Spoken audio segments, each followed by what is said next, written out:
This is Hunt Nebraska, the official podcast for insight into Nebraska's hunting and shooting sports community. Be sure to give us a follow on Facebook, our space for sharing stories, information, tips, and techniques. Now, Hunt Nebraska. So we got to start out, Hunter. Big news in the Nikolai house. We saw that Snapchat last night. So what's taking place in there? Yeah, Tammy, my wife, just finished her hunter education here in Nebraska, which has been building up here. We've been together now 5 years, so definitely a big deal. She's been along, man, it's been over more than 10 times now, turkey and deer hunting with me, and last month I asked her if she wanted to take hunter ed, and she was right on it, so she started her online course. It just shows you how intelligent Tammy is, waiting to get to Nebraska to take our hunter ed course, right, Jackson? I totally agree. It's way superior here. Yeah. Now, did she do the all online option, or did she do some of the hunt and safe session? What happened? She did the all online bow hunter and firearm course, so she's got both now. Knocked them both out. Nice. I mean, she shot shotgun, she shot rifles, handguns, my crossbow, so she's had a lot of experience. I will say, since we got to Nebraska, we've hunted together a whole lot more. I think, we've got, less friends here so far, with a little bit more time to do a little things on our own, so hunting's been one of them, which has been nice, and now she's taking the next step, so I think we're going to gear her up for the shotgun turkey season here. Nice. Oh, nice. Congratulations, folks. Welcome to the entire outdoor nation, to the Hunt Nebraska cabin one more time. We are hanging out here days before the shotgun Nebraska spring turkey season. And I know you guys have all been out turkey hunting, so we're gonna have to talk about that. If not turkey hunting, Kayla, turkey watching. I know you're an observant one there. So real quick, we've got in studio today, if you can't see us on YouTube, we've got from your left to right, we've got, Kayla pushing, she's behind the driver's wheel doing right all here the magic with the buttons today. We got Hunter, we got Jackson, you got me, Hershy. We tried our best. We skipped one show without talking turkey, so now we're doing 2 in a row. We've been kind of holding back. Yeah. And it's going to be a hot topic for a while, but you guys have already been out there, right? Jackson, did I hear you actually had success out there? I did. I filled a tag. Yep. Filled a tag. One of 3 so far. Yep. Do you have all 3? Did you buy all those right off the bat? No, I bought 2 at a time. I buy the first 2, and then I don't want to get ahead of myself. I don't want to jinx myself. It's that karma thing you were talking exactly. about. Exactly. Yeah. Right. Yep.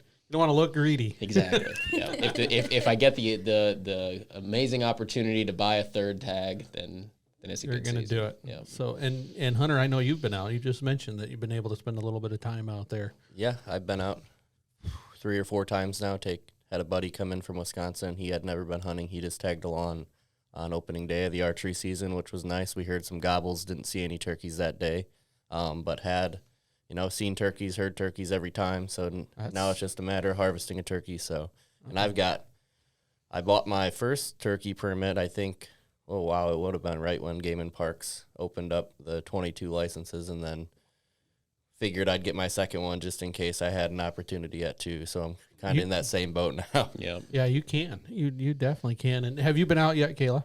I have not. Plans? Probably not, no. Oh, that's right. This wedding thing. Yeah. This wedding thing. A shower last weekend, right? Yep. Bachelorette party this weekend.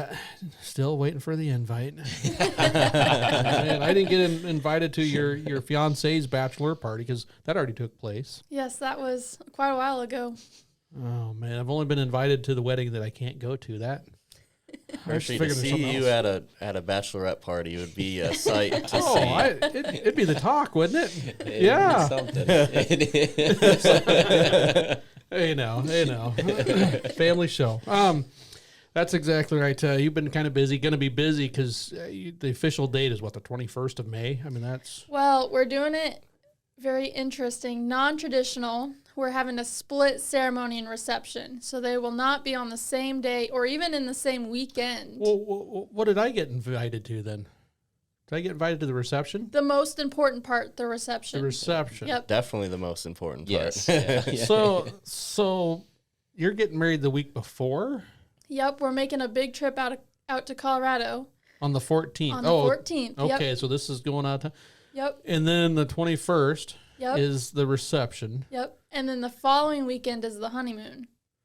Yeah, that pretty well shoots your turkey season right in the It foot. sure does. Man. Is what it is, I guess. Yeah. Poor planning on our part. Yeah. We're going to talk to Clayton about this. I was about to say better than a fall wedding, but Summer, folks. I'm struggling. Gonna say I have 4 weddings to attend this fall. Standing up in one of them, Tammy standing up in 3 of them. So it's not like we can just not show up and send a check in the mail. So it's gonna be, and one of my best friends who is actually just out here, he's getting married on the opening Wisconsin deer gun opener. Oh no! So they got a bunch of flack for that, I know. So, but luckily I'll be here for the Nebraska firearm opening. You don't have to say the exact dates, but what does that layout look like for the fall? Are they close together? Are they all spread It's out? the first week of October, third week of October. Ooh. First week in November, third week in November. So it's gonna be Back to tough, back. but we're gonna make it work. So for those listening, the moral of the story is friends aren't necessarily a good thing at all times. You know, sharing these major life events. You know, Zoom. Can they Zoom you in? Can the stand-up Zoom in? I could ask. Yeah. I don't think they'd like that question, but We can get a robot that'll just zoom around and we'll have you on a Zoom. You need one of those multi-resource carts like they had Yep. in middle school, right? With the TV on top, you just zoom in now with a computer monitor, and she does what she needs to do. Do you have? Are you carrying the ring, or is there a ring bearer in yours? Do you know? I don't think there's a ring bearer, but I don't think I'll be carrying the ring. So Oh, there you go. So yeah, Some wiggle room. No.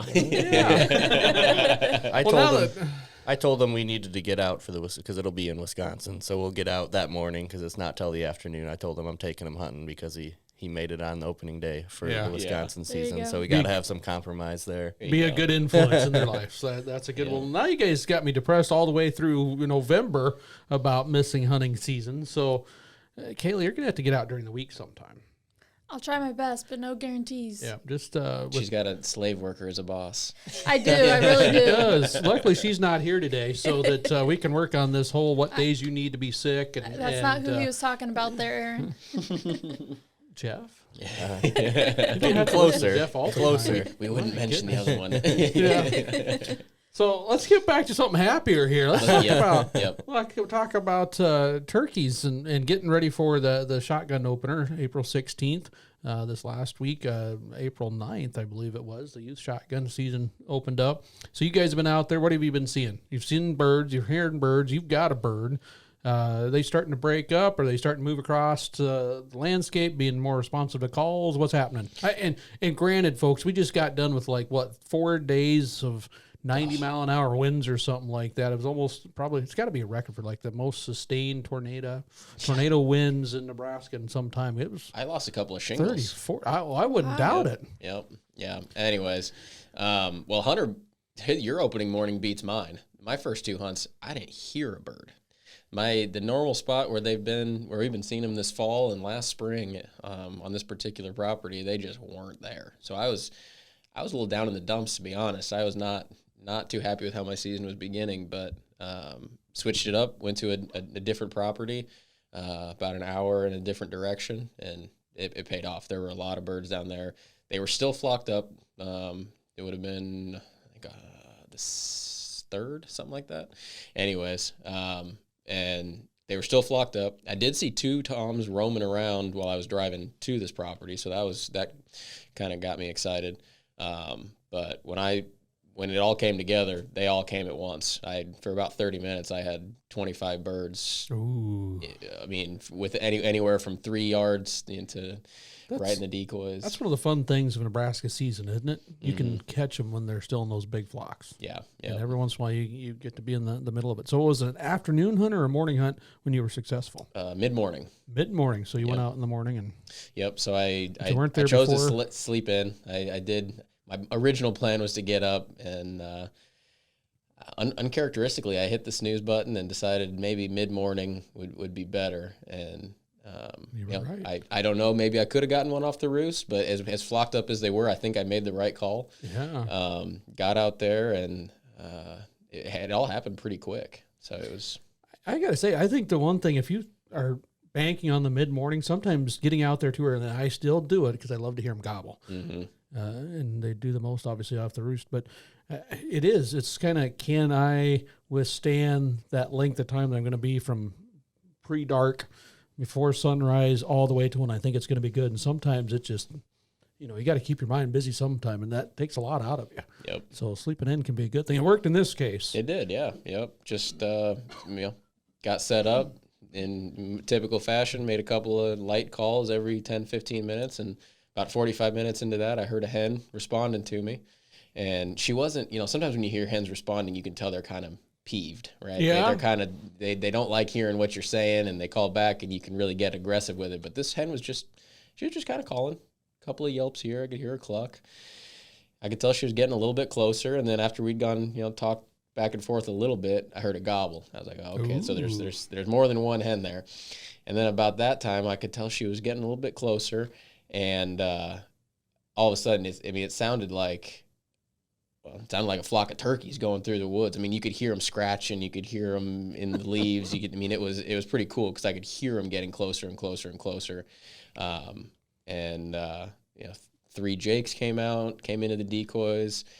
Hens started popping out, and then I heard more gobbles back in the trees. So I was like, I was banking on the toms being at the end of the flock. Mm-hmm. Well, it was 5 more jakes. So wow. I had, at one point I had probably maybe 18 hens, 3 jakes, and the 5 jakes kind of hung in the back, and then eventually they made their way into the decoys. I really wasn't planning on shooting one, but they gave me the whole show. I mean, one got up in the face of my decoy. He didn't swing on it, but then the hens kind of moved off. The 5 jakes were there. A hen came back.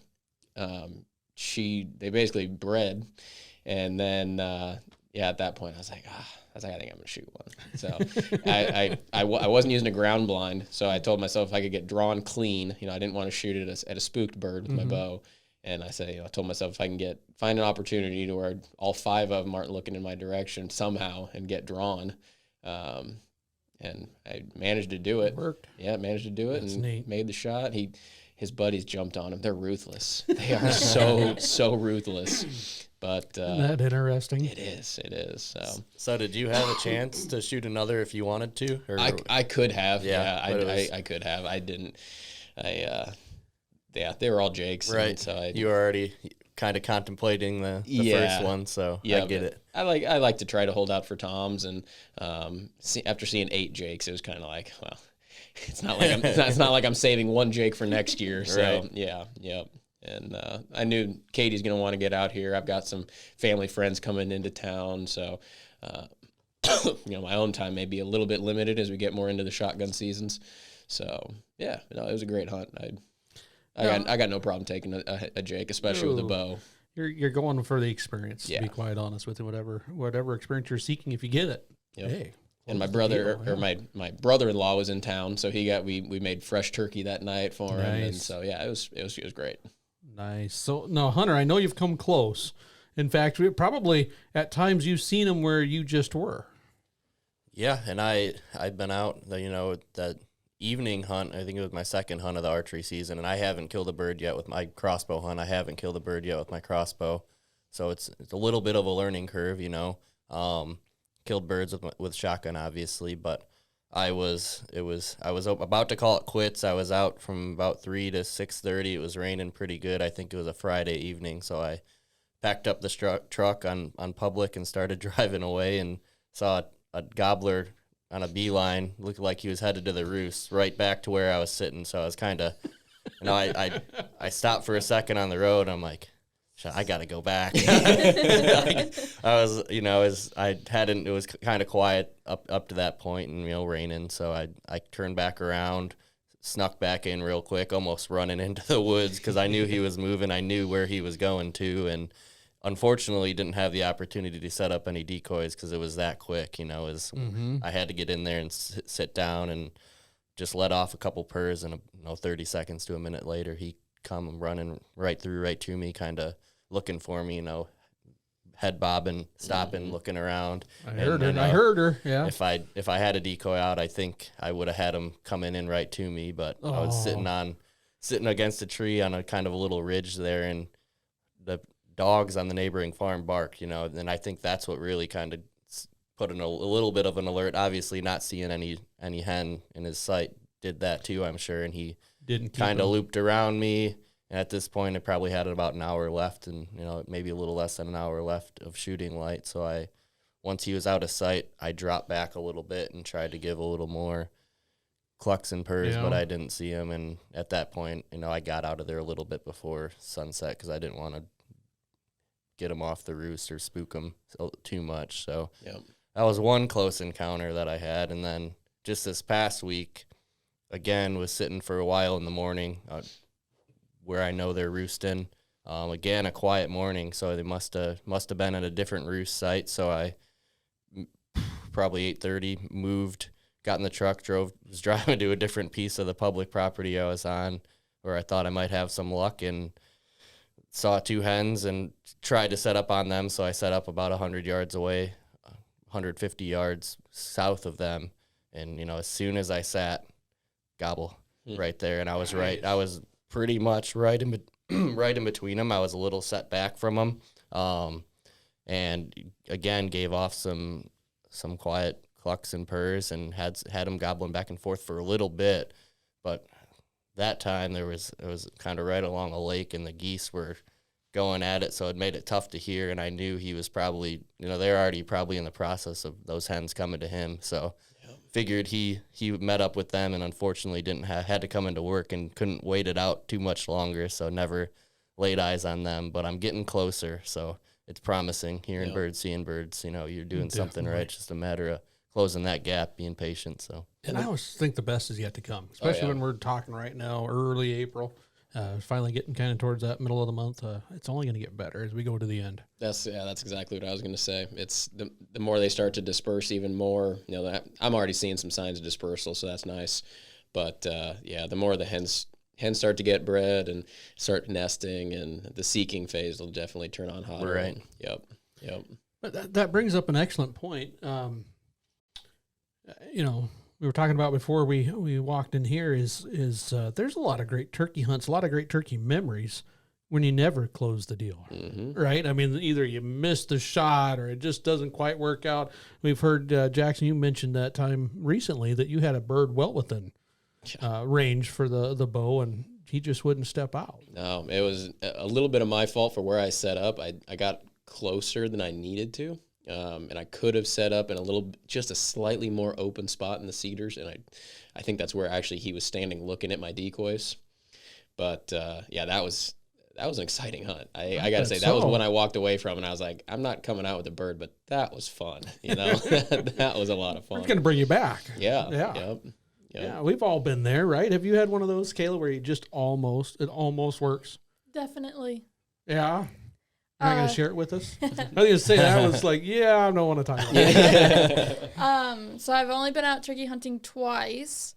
The first one was successful, so that automatically disqualifies it. Oh, man. You're batting 500? Yep, I am. Good odds. And then the second one, I called in a turkey that wasn't a turkey.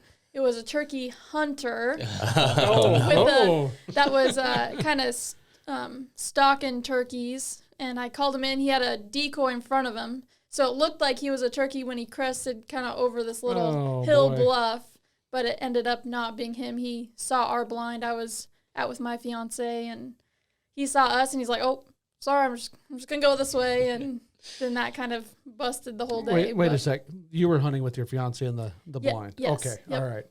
You say that'd be a cool story if it was your fiance behind the decoy sneaking up on you. And that's how you guys met. Nope.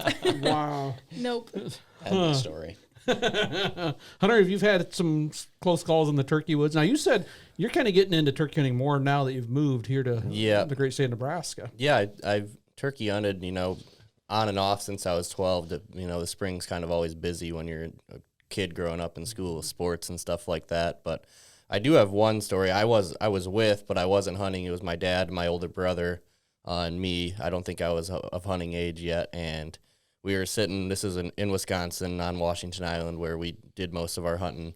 And we're on a big, kind of the highest point of the island. There's a mountain.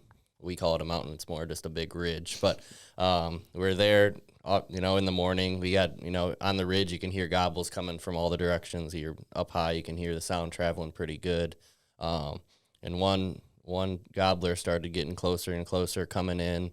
And I'm just, I'm sitting there taking it all in, probably one of the first times I'd been out. And this gobbler is coming in at this point. It's probably we're in the blind for a while, probably closer to 9-10 o'clock.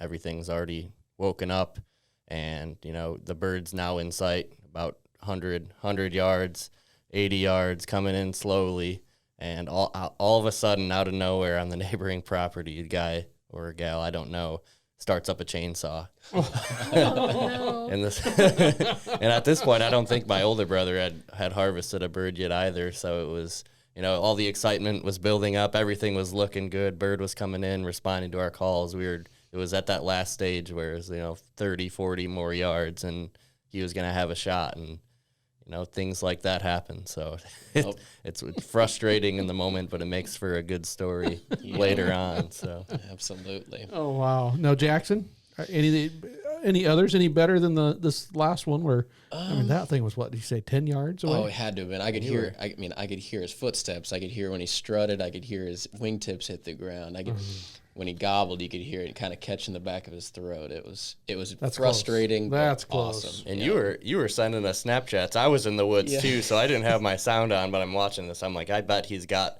Something a gobbler close and audible in the phone. So I was excited just watching it. I look at your phone every 30 minutes and see an update from Jackson. It was a fun hunt. Other ones, the one that kind of stands out in my mind was when I was first cutting my teeth turkey hunting. Nobody in my family had turkey hunted, so my grandpa started me out when I want to say I was probably 13 or 14 when we started doing it, and the first year we didn't even hear a turkey.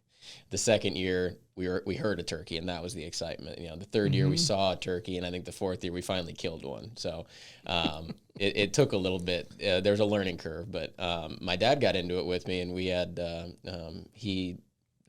family, friends, and acquaintances found out that they owned a little piece of land on the river, and it was just loaded with turkeys. So we were hunting there, and hunted in the morning. Heard the turkeys gobbling. Never got one into range. We were kind of poking around, and we ended up sitting on this little knob, and it was nice and sunny, and we fell asleep, and woke up to that turkey gobbling. 30, 40 yards away, and we, no decoys out. We're sitting there, and no face masks, no nothing, and we're just laying there. We're like, don't move. And I think he's getting closer, and then about that time, I think I picked my head up, and you could hear the turkey, and off he went. So that was a fun one because it always, it never fails. You get surprised in the worst possible moment. They catch you off guard. So that was definitely one that sticks out in my head of fun hunts that just. They almost come together, but not quite. And that's the thing. With turkey hunting, you can't expect it to happen every time. You can't expect sometimes them, to be textbook all the time. And turkeys just prove that over and over because they don't do what they're supposed to do. Yep. They're not in the places like you talked about. We've been seeing them there all fall, all winter. Now they're gone. They'll probably come back at some point, but when? And the different way they react to decoys and calls and all that type of stuff. Two that really pop into my mind as far as best times that I've actually missed turkeys, both with a bow, both during early season, and both of them kind of unexpected as well. One time, and my favorite was I got out early. Like I said, I like to get out and just hear them gobble. And actually popped up a blind, I think, the day before on this little cornfield. And got out there, got the decoy set up. It was a solo hunt, and I kid you not, I no more than got into the blind and sat down when a turkey gobbled. And you talk about loud and close. I mean, I did one of those things where I looked straight up in the air because I could have sworn that turkey was roosted right above me. You could hear them walking on the branches. You could hear them pooping. You could hear them gobbling. Like you said, we're can kind of hear the in the back Could of hear their them throat pooping. going. Yeah, I don't think I've heard a turkey close. poop before. And it was just like, whoa, what do I do? And I've learned long ago, because I've actually set up under a couple of roosted birds, is the best thing to do is not call. Mm-hmm. Because then they're looking down at you and they're like, nope, definitely not, even in a blind. And so I didn't. And they gobbled and gobbled and gobbled. And pretty soon I heard one a little further back, gobbled and gobbled and gobbled. And they flew down. It was 2 jakes that were roosted right above me. And they landed right beside the hen decoy. Now I was like, oh, this is cool. So I grabbed my bow, and before I could put the release on it, they just kind of hot-footed it away. Now I'm thinking, son of a gun. I should have been ready. Who would have known they would have flown right down to me? I thought they might fly a little further and come back in, but no, just like, man, they seemed a little bit nervous. Now, if they gobbled as much as they did while I was in the blind, I had to think it wasn't me, or maybe it was, and they just were gobbling at the hen that they saw down on the ground. Luckily, I didn't have to wait too long, because all of a sudden this big tom came out of the woods, strutting right up to the decoy, and I figured out that's why they're not sticking around. They're moving through. And I proceeded to miss that starting gobbler at about 15 steps. And he gave me just enough time to get another arrow knocked before he just kind of slunk right back into the woods, and I couldn't get a shot at him. What's really cool about that hunt is not only did it get my heart beat going and stuff like that, and I was pretty well done, an hour into an early hunt, so I had an opportunity to go elsewhere. But a week later, I got to hunt with my nephew, and we went to the exact same spot and had the exact same experience. How many times can you say that the turkeys did the exact same thing that they did a week ago, a day ago, anything like that? And it was the same thing. I even warned them, all right, sometimes the jakes really roost really close right here. They really do. And I said, if they gobble while we're out there setting the decoys, just act like you don't hear them. All right? Act like you don't hear them, and we'll just finish what we're doing. Then we'll sneak in over to the blind that we had set up in the exact same spot. We might not even have moved it. And I give him credit. When those jakes sounded off again, it was loud. I think they were even closer. And now he did exactly as I said. He just stayed low and helped me. I was juggling decoys and scared the snot out of me. He's like, holy crap, can you get that? Yeah. And we sat down, same thing. Gobble, gobble, gobble, gobble. 2 jakes flew down into the decoys and then wandered off. And now he's got a shotgun. It was youth season, if I remember correctly. And I was hoping to get him. One was like, oh, son of a gun. Oh, darn. And I asked him, would you have shot one of those if we had time? Oh, yeah, I would. And I look over, and here comes that big tom down the exact same path, right out strutting, and like, well, how about shooting that one? And he did, and it ended up being his very first turkey, which was kind of cool. Nice. So I'm so glad I missed it. What's neat, it was a mature tom. He had a nice 9-10-inch beard, nice light-tipped and all that type of stuff. Absolutely no spurs. Weird. None. I mean, not only were they, not there. There wasn't any evidence that there was any spot for him to grow. Really? It looked a lot like a hen leg.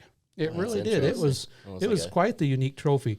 Now, he's just as lucky as you are, because he shot his first bird that morning. Then we went out in the afternoon and called in 2 more toms, and he shot another big tom. Wow. And it had reversed coloration on its wings.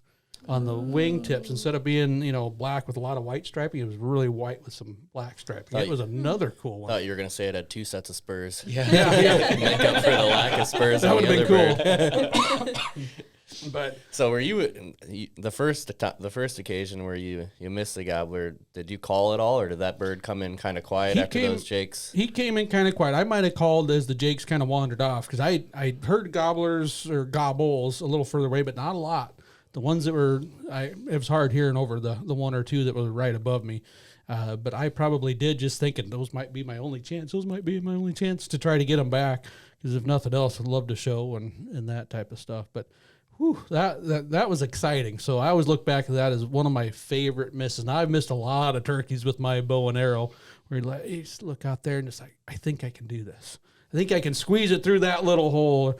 And the first tom that my son shot on a solo hunt by himself was a bird I'd missed about 2 weeks before, and trying to squeeze a shot through some brush and stuff like that. I was going for the head, so I knew I was either going to hit or miss, and I missed. I think the arrow kind of fell down before it got to him and ended up hitting so much stuff. But all was kind of fun.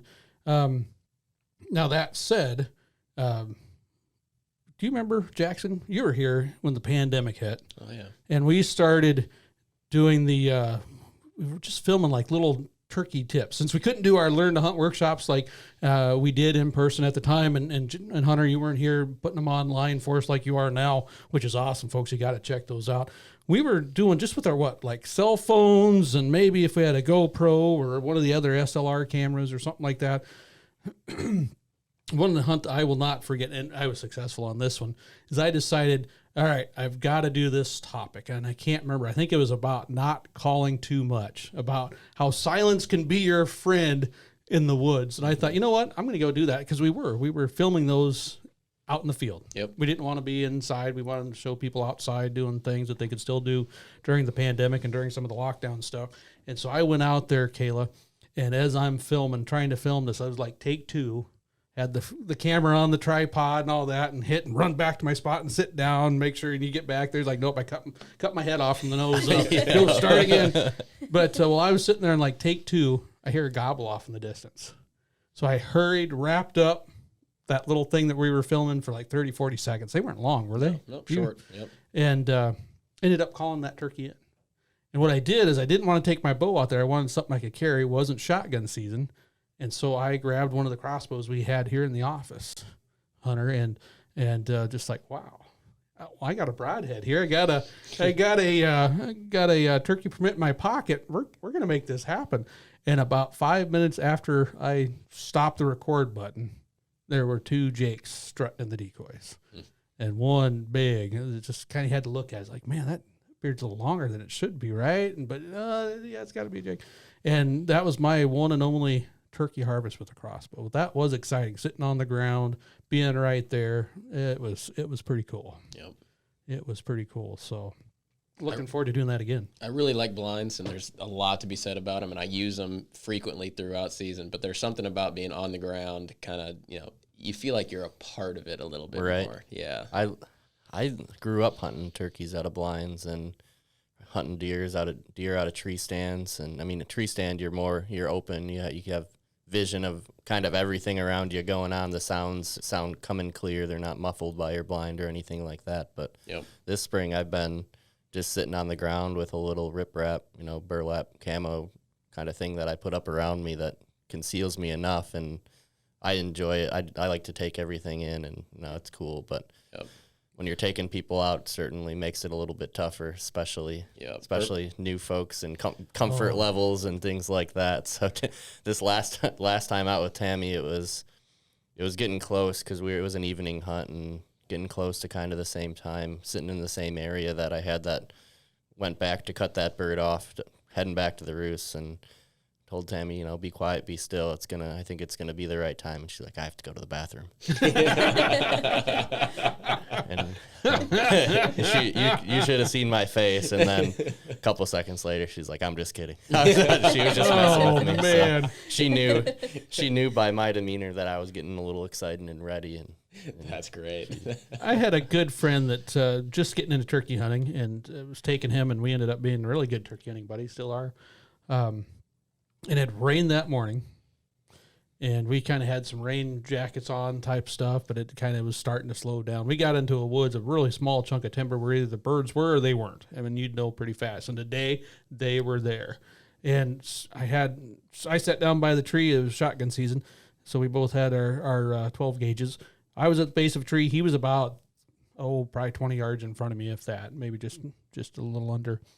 And these turkeys were on fire. And it was just that textbook, here we go. Every time you'd call, they'd kind of gobble back, both of them. There were two of them.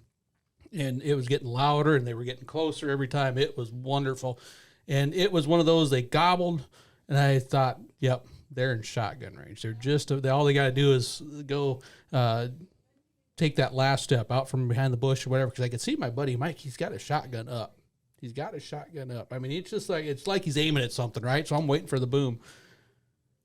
Nothing happens.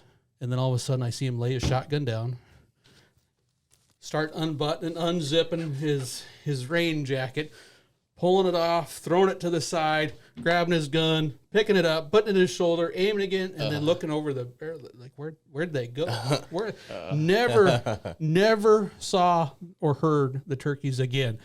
And later on, just like, oh man, that was a lot of movement, right? Because you're at the base of a tree and all that stuff and how close those birds were. And I finally said, Mike, did you see them? It's like, oh yeah. Were they in shotgun range? Yeah. Why didn't you take the shot? Well, just, a little binding in the rain jacket. And I thought I'd take it off and then I'd aim again and shoot him. And just like, well, how far do you think they were? Oh, maybe 20 yards, maybe 22, something like that. And just like, no, no. It's so we got Mike a blind real fast. Yeah. It's one of those where it's nice to have a buddy with you sitting against a tree set back a little bit calling for him. But at the same time, you can't mentor him or provide the information that you need in the moment. There was a buddy, real similar story. It was his first year hunting it. This is in college, and he kind of approached me and asked if I could take him out. And so we were getting ready for turkey season, and we took him out and patterned his shotgun, and he wasn't really comfortable with the shotgun. So we found out really quick that the birds were going to have to be close. You could shoot a turkey at 30, 40 yards, but I realized pretty quickly that it needed to be close. And we were planning on going out opening morning, and I had a private spot we were going to that was close to a public spot that I've been really successful at. But knowing that it was opening morning, I was like, plan A was the private spot. But it rained that morning. And so we slept in a little bit. We didn't get out there for the opening show, and probably about 8:30. And I was like, well, let's just, as we're driving by, I'm like, there's no cars in that lot. We took a lap around the section. I'm like, there's no hunters in there. Nice. So I'm like, let's try this first. And we got out, and as we're putting on our camo and getting the guns ready and everything in the truck, we can hear them gobbling. We're like, oh yes, we're like, this is it. So we get in, set up, nice little cedar tree row, and there's a field behind us and a field in front of us, and there's a bird in front of us. And I start calling, and he gobbles, and I thought he was getting closer, and then all of a sudden it was like he's not there anymore. And about that time, one gobbled right behind us. I mean, just right behind us. And at this point, I was like, okay, we're just gonna shut up and see where he knows we're out here. And I can hear him behind us against the cedars. And I'm like, I'm trying. We're far enough away where I can't really talk to him. And this bird is coming through the cedars, like he was gonna walk right on top of me. And luckily, he changed his angle as he was coming in, and now he's going to walk in right in front of my buddy. And I was concerned that it wasn't going to happen if he stepped out in front of us. And so I was like, he needs to turn around and shoot this bird. And I was like, great, just turn around and shoot him. And I said it pretty loudly, and he's like, where is he? I was like, just turn to your left and kill him. And needless to say, he shot the bird. It wasn't the prettiest shot, but we got the bird. But it was close enough. It was close enough. It did not matter. A quick swing. It's almost like you're hunting waterfowl, but on the ground. It was real funny. And every once in a while, you got to do it though. We did. We had to pick out a couple of pellets from the breast, but he got the bird, and he was tickled, to say the least.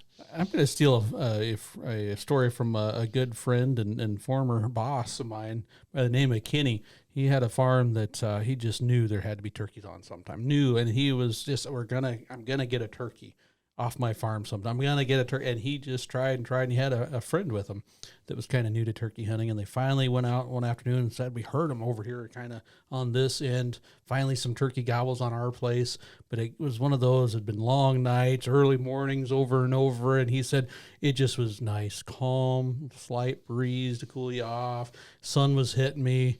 I was starting to get drowsy, starting to get tired. My other buddy, he hadn't been turkey hunting long, but he was wide awake, looking. And he said, all of a sudden, my buddy said, Kenny! And I jumped up and I turned and it's like, what?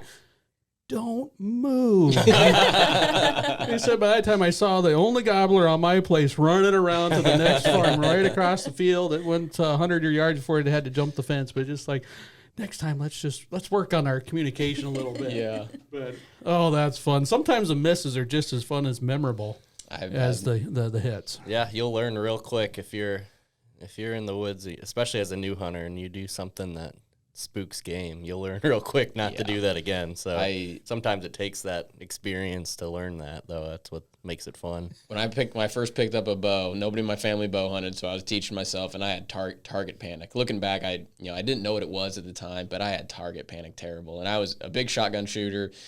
We cut my teeth on pheasants, and I was a trap shooter, and so shotguns were my forte. And I learned quickly that you can't shoot at a bird like you do with a bow, like you do a shotgun, because man, the first 3 times I did, it was panic, pull it back, find the sight, shoot, and just miss miserably.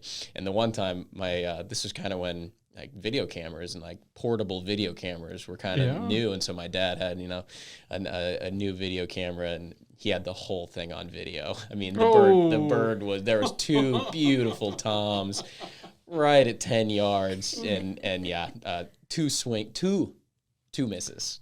Yep. With the bow? With the bow. That's impressive. See, that's the one thing that really, being a shotgunner myself, that I always have to remind myself, I got one shot. Mm-hmm. I don't have a follow-up. I don't get to pull the trigger again, and another arrow just magically flies at it. But yep. In archery, you only get one shot. The warning shot, if you choose to use it for that, the second one's a lot tougher all of a sudden. Yep. Oh, that's fun. I don't know. Hunting a lot of different things, I find it that there's fewer game animals or birds that make your misses more visible. I don't know how to put that. I mean, you mess up on deer hunts. You mess on pheasants and duck and goose and all that type of stuff, even squirrel hunts. But for some reason, turkey hunting, it just seems like your misses are just a little bit more dramatic, a little bit more grandiose, because you've called them. You've done everything right. You've got close to them. You called them in. They came strutting to the decoy, whatever it is. Seems like the last little bit which is oftentimes a small bit, either pulling the trigger on the shotgun or letting that arrow fly, is just a small piece of it, and yet that's it. Yeah, it's done. Yep. And maybe the goblin and stuff goes into it as well. So, all right, we've got just a couple more minutes left. If you guys had one piece of advice for someone going out this opening day for the very first time, what would it be? What would it be? Boy, you guys are thinking. Yeah. You guys are really thinking. One piece of advice. I'm trying to think to back when I was young and going out for the first time turkey hunting. Just, if it's your first time, just drink it all in. Don't get so hung up on success or whatnot, and especially on opening weekend. And don't. Amen. Nebraska's a beautiful state in that we've got a long season. Yep. It's Amen. You're going to have more opportunities, and so if it doesn't all come together, and enjoy all of it. It's turkey hunting school, because there's so many things you can enjoy. It's one of the excitement. Yep. It's open. Now it goes for a while. Yeah. Yep. It's a marathon, not a sprint. I'd say if you're taking someone out, whether it's a kid or an adult, let them partake in the process. Let them help you set up decoys. Nice. Let them ask questions. Let them call. Practice a little bit before you go out. Let them try it, because I think that's what really makes it. It's exciting to hear the calls and see someone else do it, but doing it yourself and learning from your mistakes, I think is awesome too. That's all part of it. So there you go. Kayla, besides not have a wedding necessarily right in the middle of turkey hunting. Mine would kind of be a combination of the two. So we've said it many times before that our first hunter will wait 2 years before getting out. So my advice would just be to get out. You're not going to be more prepared than actually being out, whether you're armed or not. Yep. Excellent. You're going to have that learning curve, and you might as well start. So you might as well start chipping away at it. Yep. We have that learning curve after hunting for a decade or two. I mean, turkeys just humble you. They really do. Mine, I guess, goes for new or experienced or seasoned hunters. Is that, hey, especially on opening weekend, have a plan A, a plan B, and a plan C is never a bad idea, because weather, other hunters, birds, they can all throw you a curveball, and sometimes your second or third backup plan is the best one of the bunch anyway. You just never know when things are going to happen. So, all right, for all those that are listening, we appreciate you guys letting us into your home, your house, your car, whatever it might be. Make sure you give us a subscribe there on the Facebook page and on the podcast platform which you're listening. Until next time. So I want to know, are you guys going to start with a slate call, or a box club. Hunt Nebraska, brought to you by your Nebraska Game and Parks Commission.